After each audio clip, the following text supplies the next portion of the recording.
Hello, my beautiful IT people. Welcome back to InfoTek channel. This blog is dedicated to being successful in IT job market. What are we gonna talk about today? Well, the main topic is how to find a good environment job. If you are in IT, or most importantly, you are planning to find IT job and you are in the job market right now, please watch this video to the end. Over the past almost 10 years, I've accumulated tons of experience going through IT job market. I've been helping hire talents for the companies. I've been helping my students to get a job in IT. And this is the plan I came up of how to go through job market to actually find a job where you're not going to be burned out from the inside. When you find a job with good work-life balance, because it's not a secret if you find well-paid job, but it's actually stressing you out tremendously. In the end, it doesn't matter how much money you made. You will spend all of it on medical bills. That is why it's extremely important to find a job that does not kill you, to find a job that makes you feel appreciated and valued, to find a job that makes you happy or at least lets you last long. And before I give you these steps and plan how to find a good environment job, please go to my channel to find other two very important videos on the topic. One of them is called "Is it becoming harder to pass IT interview post-pandemic?" and 5 highest paying IT jobs. I will leave links for these videos in the description for your convenience. Let's get to it. So what actually makes you a success when you go to IT job market?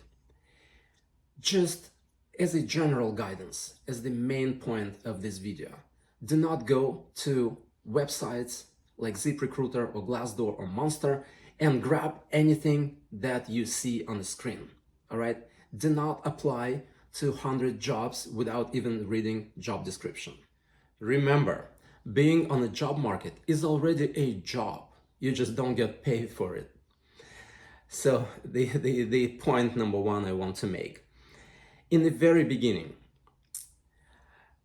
just make sure you go on job market with this idea in your mind already that you're looking for a job that is not stressful, that has good work-life balance, where you're not burning from the inside out.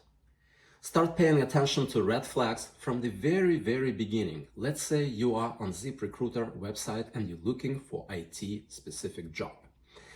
Read job descriptions. Pay attention, like Google the company that's hiring. Find hiring manager on LinkedIn.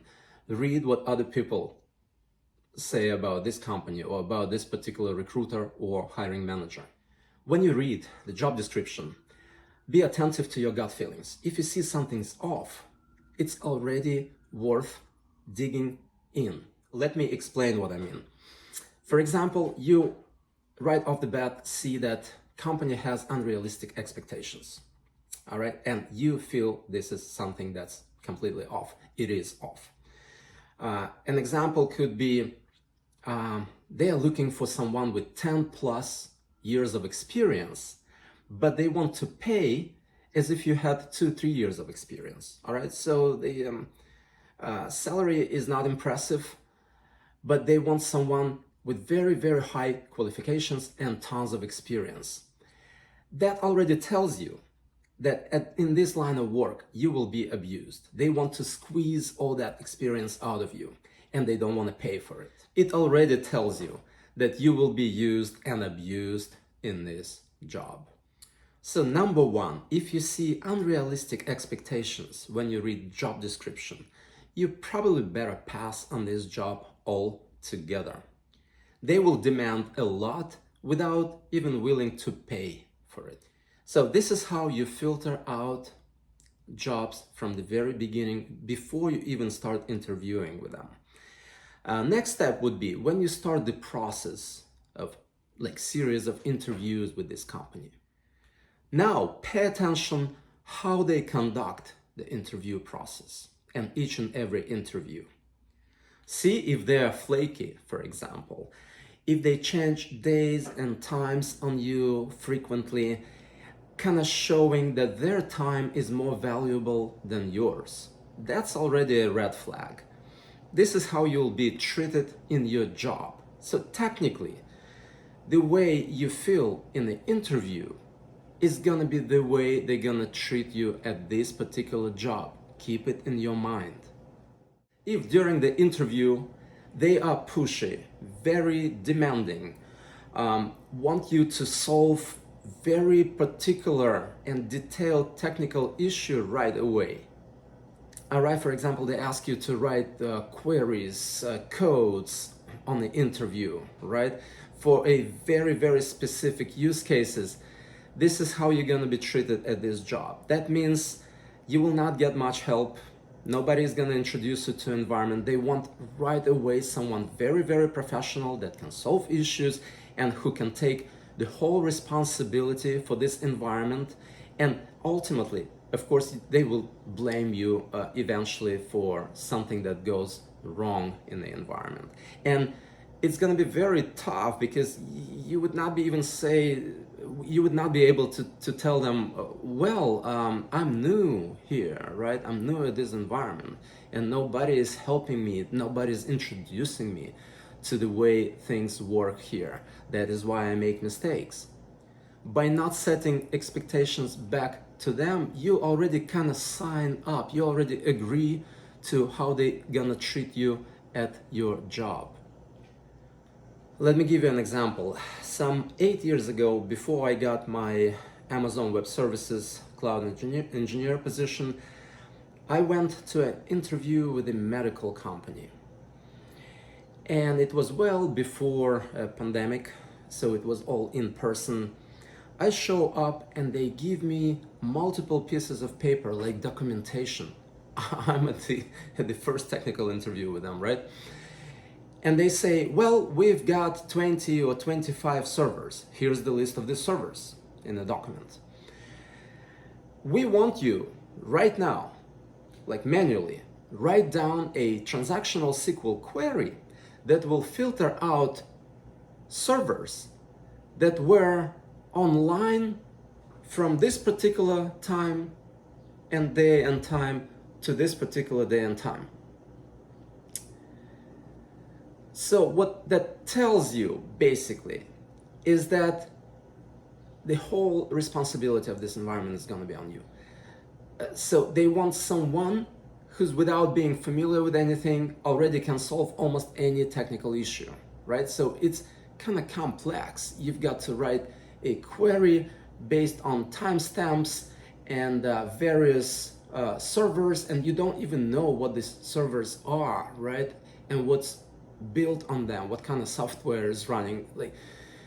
And I start writing down this query, and they were kind of correcting me. Oh yeah, but if you do this and this function, or if you do this and this clause, what is it really gonna give you? So they start interrogating me, like on each and every character I write down. So if you see this kind of treatment at the interview, right? Not like general questions, like what's the difference between truncate and delete, but solving real issues for them in the real time, within seconds. This is how you're gonna be treated at your job. Always remember this. Most likely, after this kind of interview, I would not even consider, keep going. Because even though you will pass, you'll be treated a certain way, and a lot of load and stress is gonna be on your shoulders, and most likely you're not gonna be getting any help. These are kind of jobs where people get ultimately sick by the age of 45, and then from 45 to 67, they continuously being treated at medical institutions, and basically they spend all money on medical bills. Everything they've earned through 10 or 15 years working previously, they will spend on medical bills. Now, what would be a good sign when you go through interview process? It's when you're treated with respect. All right, so it's on the surface. If they're very consistent, if they value your time, the way they talk, the way they ask questions, right? If they're not very intrusive, if they're not trying to pick a very little technical details and interrogate you on them, right? If they ask broad general questions, just trying to understand the level of your expertise, just trying to understand that you can critically think, right? That as a person, you are not conflicting by nature, right? You are detail oriented, for example. You can focus on a bigger picture, right? You understand architecture behind technical issues or tasks that you need to perform or tickets that you need to resolve, like something that comes in general terms, right? So if they are respectful and they're not digging into a very specific use cases, trying to squeeze all the last drop of knowledge you have in IT, that would be a good sign. This is where you can continue with interview process and go to the next step. And now, final point, how to understand and how to pick a job that is a good environment, healthy, not stressful, good work-life balance. When you are already joined the company, instantly start paying attention to whether or not they give you a grace period. If there is a onboarding body or hiring manager that continues staying in touch and helping and giving you resources and people and links, like trying to introduce you to environment, make sure that you will get up to speed in a couple of weeks or months, right? See if they give you at least, I don't know, 1 to 3 months to just get more or less familiar with what's going on around you. Otherwise, if they give you a ticket to resolve on the very first or second day, that's a red flag, all right? They set you up for a disaster. They set you up for a failure. And most importantly, of course you will make a mistake. Even though you have 10 years of experience, when you join new environment and you're not familiar with it, there is always a chance that you will make a mistake. Plus, in a toxic work environment, what they typically do, they put a lot of pressure on you in the very beginning. And when they see that you struggle with these tasks, right, and you don't understand everything perfectly yet, and you're afraid of making mistake, you're hesitant, right? There are no people that you can reach out to ask questions or to ask for help. Or worst case scenario, you ask for help and this person kind of sells you out to the management and says, oh, he doesn't know anything. You see, maybe he's not worthy of this position. Avoid this type of environment at all costs, because next step they will do is to put you on a performance improvement program. That's what they typically do in the toxic work environments in IT specifically. I know it's been happening in Amazon Web Services when I've been working with them for 4 years. A lot of people were put on this program. And I'll tell you what, when management gives you this notice, they say, we are gonna put you on a performance improvement program. Just run. Don't try to prove anything. They already set their minds on firing you. In a lot of cases, it's tied up to the fact that this particular manager just doesn't like you. And I've seen cases when engineer would go on this performance improvement program and actually show improvement. I knew a guy at AWS. He was a cloud engineer, like database support. He was put on a performance improvement program, and then for the whole month, he did not even sleep. He would say, Andy, you can't even imagine. I go home from work and I instantly open my laptop up and I work through half of the night after work just to keep my numbers up. You know, the amount of number of phone calls that he received or live chats or tickets he resolved and so on. So the guy has been working like 12 hours a day every single day for a month just to improve, to show improvement in the performance. But then he resigned. He resigned from this position. He quit. And that was a very proper thing to do. Because if he would stay, he kind of already signed up. He's soliciting this kind of treatment towards himself. Even though he improves, it creates a precedent to again put him on a performance improvement program if they don't like something, right? So they will continuously torture you with this, like trying to squeeze the last drop of energy from you. So please take my advice. If you hear talks about putting you on a performance improvement program in a company, that very same day, start looking for another job. Don't try to prove anything to anyone. You know your self-worth. Just go with your gut feelings, all right? Expect better treatment towards yourself. You're still working, even if they don't like your performance. They don't know your family situation. They don't know your psychic statement, right? They don't know what's going on with your kids, wife, health, parents, and so on. Your life, your health, and your family should come first. Job comes after that. Otherwise, you'll get ultimately sick, and no amount of money, I'll repeat myself, will be able to fix your health issues in the future. I know I'm being harsh in this particular video, all right? I'm being very upfront and bold about these issues because I've been seeing them for years and years, and a lot of people burned out in their jobs and they lost motivation to continue even working, to keep going. In some cases, people need 6 or 7 months off of the field, just to recharge. It happened to me after pandemic started and I decided to quit AWS. Before I got onboarded with a new company, I needed more than half of a year to recover from the damage I got from Amazon Web Services job. Let me give you just one more point or one more example so you can, maneuver better in your current job or in the job that you will get next. What to pay attention for, how to recognize good or toxic work environment. In my case, it's 2019, before COVID, and I had 2 jobs. I've been working Monday through Friday with Amazon Web Services as a cloud engineer. And my second job was teaching music, teaching guitar at music and art centers on weekends. Technically, I've been working Saturday and Sunday. So at that time, I did not have a day off. I had 6 people living in my household, and I was the only one who had full-time job. So I was supposed to support all these 6 people. Working like that is already not healthy.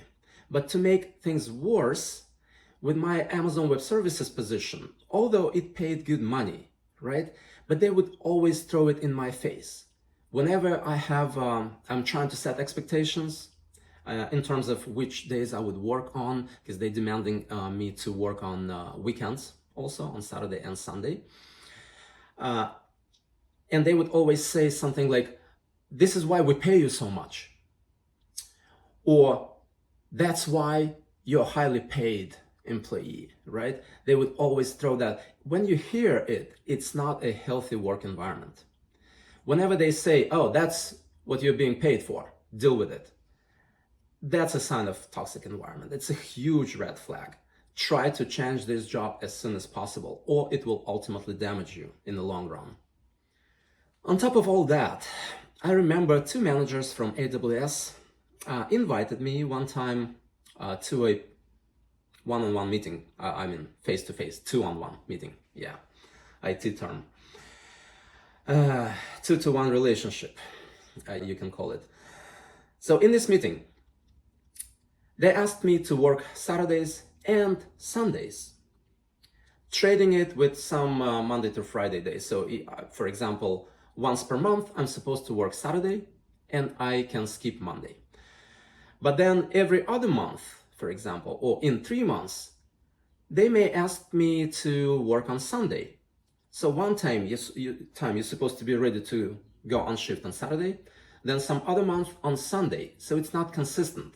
And because I had a second job on weekend, it was very hard to manage, right? And I didn't want to really, drop this other job. It was also paying well, and I needed extra money to support tons of people in my family and in my house and household. So I'm talking to them, and one of the managers says, "Oh, so you can't work consistently or inconsistently weekends. That's very bad. Like we're paying you so much and you're not being compliant." I was like, Try to understand, I was trying to be an adult. Like, I'm supporting my family. I have another job on weekend. Best case scenario, I will move all my students from, let's say, Saturday to Sunday, so I will I will pile them up in the same day. I will free up Saturday for you guys, right? But if I work weekends, which was not even in my contract, like initially we did not talk about it. When I was getting this job, no one told me that I will be working weekends. But I was even trying to accommodate their requests, right? And I say, well, just give me consistently Saturdays to work. So when I need to work on weekend, I know it's always on Saturday. This way, I can keep my commitment to my 16 or 20 students that come consistently on Sunday, right? Let's try to be flexible on both sides. I'm trying to help you, you try to help me. I'm not saying that I will not work at all, right? I was just trying to find a compromise. To which this manager, one of the managers, says, well, then maybe you need to consider or think about which job is more important for you, here at AWS or your other teaching job. Implying that, well, it's my problem, right? And I need to quit the other side hustle, the other job, if it's preventing me from being available for AWS 24/7. After that, I stayed with AWS, and that was one of the biggest mistakes I made in my job environment. In these particular cases, just start looking for another job. You're not being appreciated. They're not about compromise. They're all about, like, we pay you and you are like a slave. You do whatever you are told to do. So people, avoid these kind of situations. Constantly be in check. What's going on around you? How people are treating you, other employees, management. And to recap, number one, when you just go on job market, read job descriptions. See if there are any inconsistencies or unrealistic expectations from the employer towards you as an employee. Number two, see how they conduct the interview. The way you feel going through the interview process is gonna be how they're gonna treat you at your particular job in the future. And number three, see if you are treated with respect. If you feel valued in your job. If they are aggressive or not towards the time that you spend in the job. If you receive a call from a manager and he says, what you've been doing in the last 1 hour, and you say, I've been doing this and that, and they like, oh, but it's not a very efficient usage of time. You were supposed to do more in this 1 hour. That's a red flag. All right. If you see micromanagement and you leave work at 5 minutes earlier and you already receive a call and the manager says something, let's not make it a habit to leave early. You will feel this kind of treatment. You will feel that something is wrong. Do not disregard it. If you feel disrespected, if you feel not valued, if you micromanaged all the time, take it as a sign to leave this company and switch to a place where you are being valued more. Well, I sincerely hope this video will help you navigate through job market and find a very successful position, the job that feels like a good environment with good work and life balance, not stressful. And I mean, you will feel stressed from time to time in any job, right? But if it's absolutely consistent and every single night you go to sleep and you pray to God, like, to give you strength to survive another day at this job, that's a red flag. This is where you need to change something. Take all of this into consideration next time you look for a job. And until next video, God bless and take care.